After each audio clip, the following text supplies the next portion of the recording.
It's Maths Masterclass with Leo. So today we are doing linear first order differentials.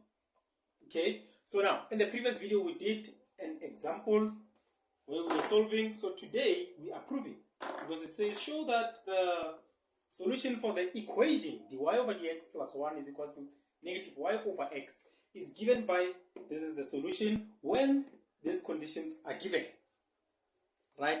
This is fairly simple, guys. This is fairly simple. You just apply the principle. So now the first principle that you need to know how to convert this into that, into dy over dx plus py is equal to q. So now that is the first thing that we're going to do.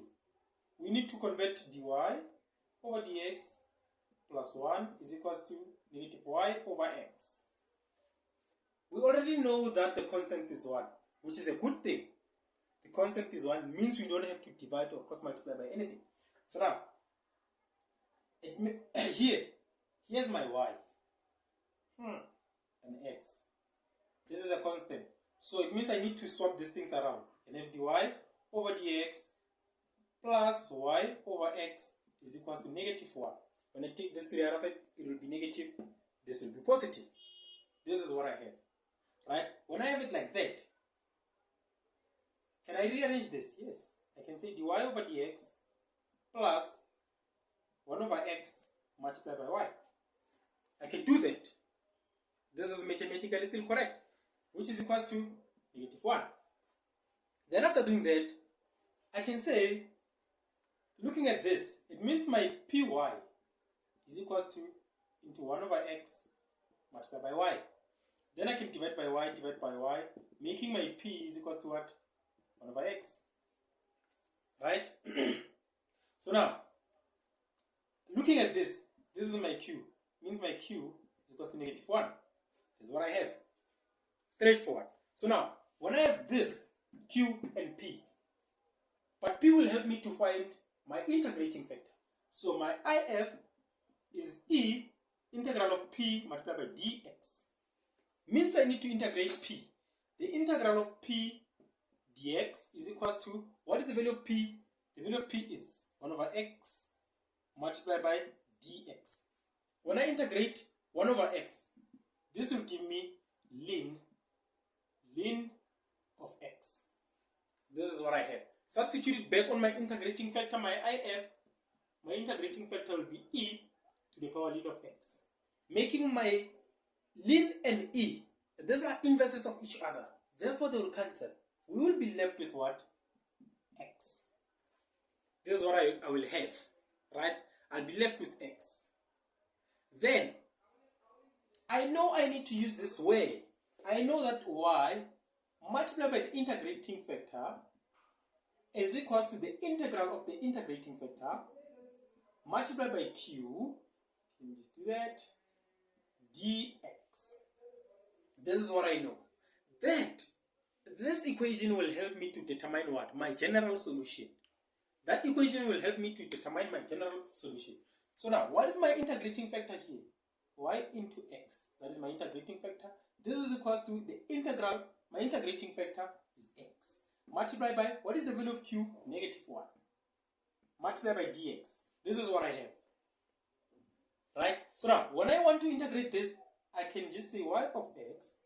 Since 1 is a constant, I can take it out. That's negative 1, the integral of x. Multiplied by dx. Right? Y into x is equal to, integrate that. When I integrate that, I have negative 1. The integral of x1 plus 1 divided by 1 plus 1. Multiplied by dx.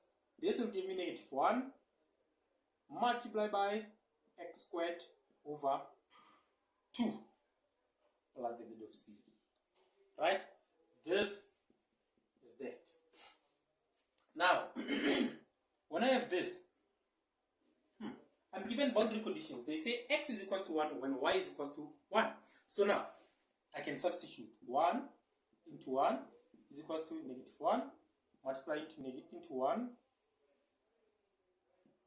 squared divided by 2 the value of c. This is 1 is equal to half, which is negative half, plus c. Take it to the other side, I have 1 minus or 1 plus half is equals to c. Therefore, the value of c 3 over 2, which is 1.5. So now, value of c is 1.5. I need my particular solution. Y into x is equals to what? X negative x squared over 2 plus 3 over 2. They said this should be the solution. But that is the solution. Okay, let's just prove it. Y into x is equals to negative. Okay, before I say negative, let me just use this. 2 into 2 once. 1 times x negative x squared, it's negative x squared. Plus 2 into 2, 1. 1 times 3, 3. That's what I have. Right? So now, this I can rearrange it in terms of, write it in terms of 3 subtract x squared over 2. Right? I hope you can see the light. You can see where we headed. So now, I still have y into x is equals to 3 subtract x squared over 2. This will give me y is equals to what? 3 minus x squared over 2x. When I divide by x. When I divide by x, that is what I'll have. I hope you understand. Please don't forget to share, like, and comment to our videos. Tell us what you need assistance with, and then we'll make sure to try and assist you with that. Have a lovely day. Tango!